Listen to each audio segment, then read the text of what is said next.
Salut, ravi de vous retrouver. On démarre aujourd'hui une série qui s'appelle Le monde d'après. On va déroger à la règle qui veut que les sujets bruit de table soient intemporels, ou en tout cas longue conservation. Et là, parce qu'on est un petit peu obligé de coller à l'actualité. Donc, je vous propose qu'on rencontre chaque jour un acteur de la gastronomie que j'ai choisi. Donc, je les ai choisis parce que ce sont des gens qui sèment les graines du changement dans leur métier. Et on va parler du monde d'après, donc du monde d'après le confinement, et même du monde d'après le déconfinement, puisqu'on va essayer de profiter de cette période de recul pour prendre de la hauteur et pour essayer de regarder loin. Et aujourd'hui, on commence avec Arnaud Daguin. Arnaud Daguin, qui est donc ancien chef et cofondateur de l'association pour une agriculture du vivant. Bonjour Arnaud. Bonjour. Ma question sera simple. Quelles sont les trois choses du monde d'avant que tu voudrais changer pour le monde d'après? Ah, je ne sais pas si on va aller jusqu'à trois, mais il y en a une qui me tient à cœur et c'est pas une petite chose. C'est une grosse chose. C'est la culture ou la conscience que nous avons tous de ce qu'est notre alimentation. Je crois qu'on a perdu ça au fil des siècles. Je crois qu'on a perdu ça d'ailleurs culturellement parce que ce n'était plus un sujet. Que tout paraissait couler de source, que dans nos pays occidentaux et riches, la bouffe, elle arrive par camion, on ne sait pas d'où, on s'en fout un peu d'ailleurs. On y fait une cosmétique telle que c'est séduisant, que les enfants sont séduits, sont contents, ça croustille, c'est salé, c'est gras, c'est sucré, tout va bien. Et finalement, on ne sait plus d'où ça vient, on ne sait plus ce que ça fait, on ne sait plus ce que ça coûte. Et ce que ça coûte au sens premier, c'est-à-dire pas en euros, hein, mais ce que ça coûte en termes de futur, en termes de pérennité. Voilà, donc j'aimerais, la première chose, que dans le monde d'après, on commence à s'intéresser un peu plus et intelligemment à ce que nous mangeons, car comme vous le savez, mon cher Jean-Marc, ce que tu manges te constitue et ce que tu manges dessine ton monde. Voilà. Voilà la première chose que j'aimerais voir changer. La deuxième chose que j'aimerais voir changer, c'est que dans nos pays industrialisés, nous ayons la conscience qu'un territoire, ça existe au sens premier, et que peut-être on pourrait se fier à la gravité, la gravitation, je ne sais pas comment on dit, pour retrouver le sens de ce qu'on appelait jadis, ce qu'on appelle toujours, mais simplement dans des cercles, on va dire, spécialisés aujourd'hui, les bassins versants. Pourquoi les bassins versants? Parce que ce sont eux qui, de toute façon, délimitent un territoire. L'eau, quand elle tombe et quand elle subit la gravitation, eh bien, elle suit des chemins qui sont logiques, qui sont les chemins de la logique de l'eau, et qui sont évidemment dépendants de la gravité, comme vous le savez. Et je pense que ces bassins versants délimitent des territoires très intéressants, et notamment au regard de ce qu'est notre alimentation aujourd'hui et de la façon dont nous la procurons et dont nous l'échangeons. Il y a, à mon sens, dans le monde d'après, une reterritorialisation de la production alimentaire nécessaire et souhaitable et heureuse, une sorte de, non pas d'autonomie, mais d'indépendance, on va dire, en tout cas sur l'essentiel, parce qu'évidemment, on ne peut pas faire pousser des orchidées pour la vanille et du poivre partout. Les latitudes sont ce qu'elles sont, et même si le sud remonte, on ne va pas encore pouvoir faire tout ça chez nous. Mais il n'empêche que pour l'essentiel de ce qui nous nourrit, je pense qu'il est important que dans un territoire donné, et ces bassins versants sont de bons territoires en termes de théorie, ils ne sont pas politiques évidemment, ils sont plus Tu veux dire on doit sourcer les produits au sein de notre bassin versant, là où on habite? c'est même plus du sourcing là, Jean-Marc, c'est de la production carrément. Hein. C'est regarder les territoires en termes de paysage. Voilà ce que je voudrais qu'on arrive à faire après, c'est-à-dire comprendre qu'un paysage, est la somme de ce qu'il nous offre. Et donc, quand tu regardes le paysage actuel de la Beauce, par exemple, tu t'aperçois que ce paysage nous offre que dalle. Ben oui, en fait, ce qu'il fabrique, c'est juste une céréale qui va être échangée sur un marché international par des traders de commodity, comme on dit, et qui sont soit dans leur jet privé, soit dans leur bureau, et qui n'en ont rien à foutre en fait du territoire, puisque eux, ce dont ils parlent, évidemment, c'est de finances, hein, c'est de valeurs vénales. Moi, je parle de valeurs qui ne sont pas vénales, qui sont des valeurs territoriales, des valeurs attachées aux humains qui vivent là. Ce que j'aimerais, c'est qu'on comprenne qu'à un moment donné, dans un territoire quel qu'il soit, c'est un sol vivant qui va faire des plantes vivantes, qui vont faire des êtres vivants. Et ça va faire un territoire vivant. Ce qui n'est pas le cas aujourd'hui dans beaucoup, beaucoup de territoires. Donc j'aimerais que dans le monde d'après, on comprenne qu'en fait, en faisant de beaux paysages, on fait aussi des humains qui marchent bien et des territoires qui marchent bien. Voilà. Alors, dans ces territoires-là, évidemment, dans ces paysages-là, on s'occupe de choses qui sont aujourd'hui l'objet de spécialistes et en fait qui devraient être à la portée de tout le monde en termes de conscience notamment. Et je parle là des 5 points sur lesquels je suis têtu et que je n'abandonne jamais quand je parle d'alimentation et d'agriculture. Le premier, c'est le carbone. Nous avons besoin d'une agriculture qui capture dans l'atmosphère et qui stocke un maximum de carbone dans les sols. Pour plein de raisons, dont 2 principales. La première, c'est parce qu'il y a trop de carbone dans l'atmosphère, trop de CO2 notamment. Et la deuxième, c'est parce que nous avons besoin de carbone dans les sols. On sait aujourd'hui que ce sont les matières organiques qui sont le carburant de la fertilité. Et c'est la fertilité dont nous avons besoin. La deuxième chose importante par rapport à l'agriculture dont nous avons besoin, c'est la façon dont elle traite l'eau. L'eau, ça a l'air bête, hein, mais c'est fondamental. Or, la masse d'eau que nous avons sur Terre est toujours la même, elle est constante. Ce qui change, c'est la façon dont elle tombe sur le sol et la façon dont elle ne tombe pas, surtout. Là, aujourd'hui, nous assistons à des aléas climatiques de plus en plus violents, des sécheresses de plus en plus dures et des abats d'eau de plus en plus violents et intenses. Nous avons besoin d'une agriculture qui soit résiliente par rapport à l'eau, et donc nous avons besoin de sols structurés, spongieux, qui soient capables d'infiltrer, de filtrer et de stocker un maximum d'eau.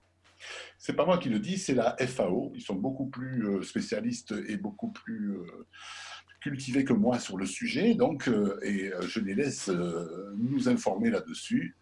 On sait aujourd'hui que le meilleur moyen de stocker de l'eau pour l'agriculture, c'est dans les sols eux-mêmes, à condition que ces sols en soient capables, ce qui n'est pas le cas pour 90% de la surface d'entre eux aujourd'hui. Donc ça, c'est le deuxième sujet et il est très important. Le troisième sujet, c'est la biodiversité.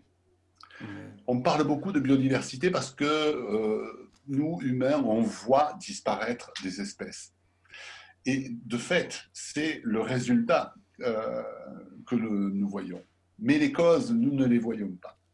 Pourquoi? Parce que la biodiversité, et ça, je pense que tout le monde doit le savoir aujourd'hui, elle commence par des choses qu'on ne voit pas.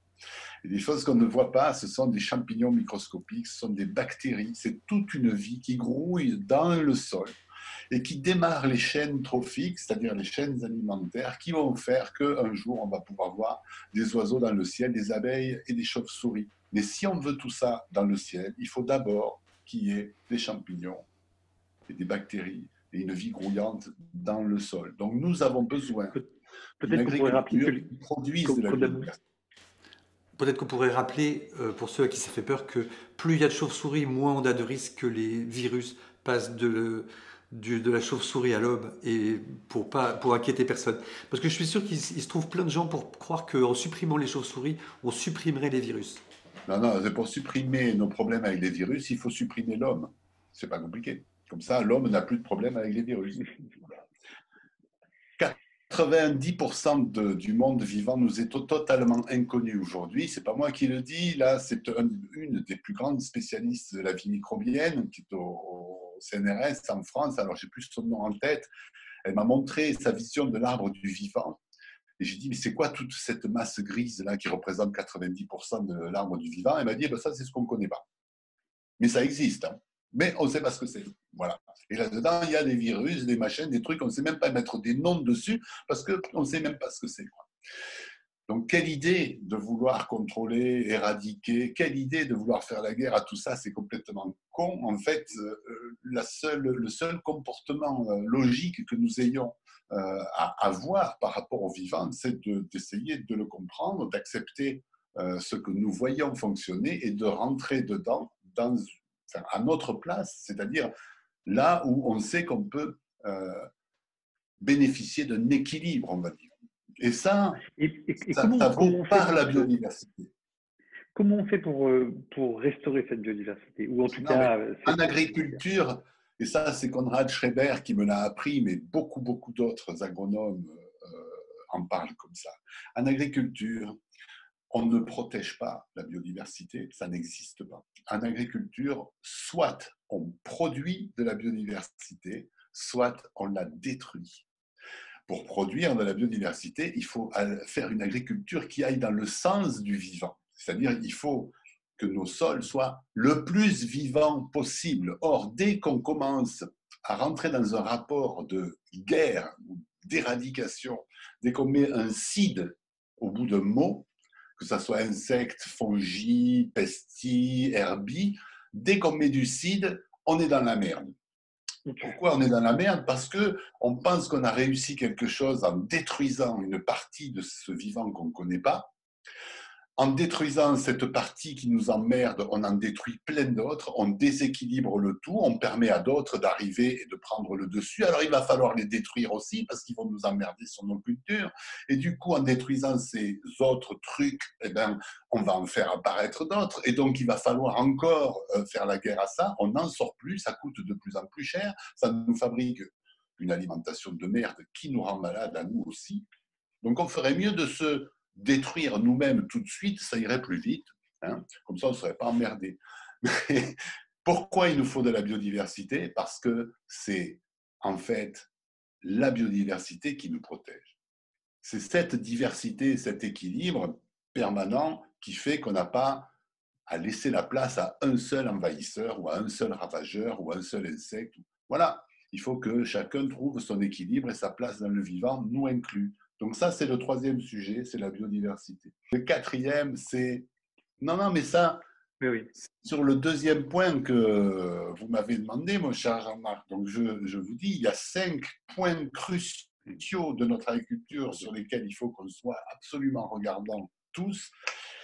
Et le quatrième, donc, c'est la qualité nutritionnelle. Ça va de soi. Les produits dont nous avons besoin, l'alimentation dont nous avons besoin, c'est une alimentation qui soit riche en nutriments nécessaires et qui soit exempte le plus possible de saloperies nuisibles.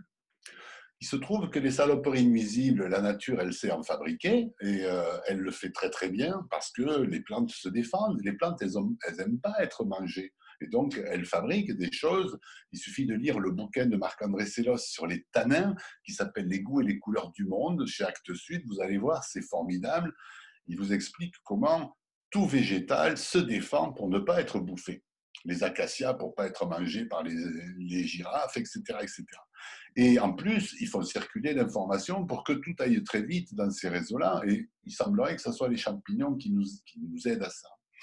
Ce que je veux dire, c'est qu'il n'y a pas seulement ces toxiques-là dans notre alimentation, ça fait des millénaires qu'on a acclimaté, apprivoisé le végétal, pas seulement les animaux, le végétal aussi. On aurait l'air con aujourd'hui, devant un épi de Triticum estivum premier, là, on aurait vraiment du mal à en faire quelque chose. Mais nous aussi, on s'est habitués à manger ça. On n'était pas habitués à ça du tout, hein. On était des frugivores, un peu omnivores, mais on ne mangeait pas de céréales, ce n'était pas notre truc à nous. Donc nous aussi, on s'est changé pour arriver là. Et donc aujourd'hui, nous avons besoin d'une agriculture qui nous produise ce dont nous avons besoin pour nous constituer. Parce que, comme vous le savez, ce que nous mangeons nous constitue, ce n'est pas un carburant, ce n'est pas quelque chose qu'on brûle comme ça, non, ça vient au cœur de nos cellules. Et le cinquième point, il est tout con, mais c'est peut-être le plus important des 5, c'est le bonheur à la ferme, le bonheur intérieur brut. Vous savez, cet indice de bonheur intérieur brut à la ferme dont je parle assez souvent. Pourquoi? Parce que la personne, la femme ou l'homme qui se lève tous les matins pour obtenir les 4 premiers points, il faut qu'il soit content de le faire. Il faut qu'il soit heureux de faire ça. Il faut qu'il soit rémunéré comme il faut pour faire ça. Et il faut qu'en plus, il soit capable de se projeter dans le futur, de transmettre cette activité, cette économie, cette fierté de nourrir l'autre. Il faut que ce soit quelque chose de confortable et quelque chose dont on soit content chaque matin qu'on se lève, parce que c'est une activité tout à fait honorable et dont on devrait être, nous tous, reconnaissants. Voilà les 5 points importants dont j'aimerais que tout le monde s'empare dans le monde d'après. C'était mon deuxième point. Le troisième, il est un peu plus politique. C'est le rapport que nous avons à l'accumulation. Je pense que ça, c'est une histoire on va dire, de philosophie, de vision de la vie. Mais j'aimerais tellement que dans le monde d'après, on arrête de penser que la réussite, dans l'absolu, c'est d'accumuler des biens. Voilà. J'aimerais qu'on commence à comprendre que cette accumulation, en fait, nous pollue complètement. Et que à chacun d'entre nous, chaque fois qu'on s'encombre d'impedimenta, puisque c'est le mot latin, ce qui t'empêche de marcher. Et je pense que l'accumulation de biens t'empêche d'avancer. Et que plus tu possèdes, et plus tu es responsable de choses qui sont là, statiques, qui te pèsent, et moins tu es capable d'être véloce dans ton esprit, d'être libre dans ta pensée, et d'être généreux envers les autres. Voilà. J'aimerais qu'on ait, dans le monde d'après, une réflexion sur ça. Merci beaucoup Arnaud. Merci de ta contribution et merci de ta sagesse. Voilà. Et bien, je vous remercie. Merci à vous de votre attention. On se retrouve demain donc avec un nouvel invité. Ciao. Ciao.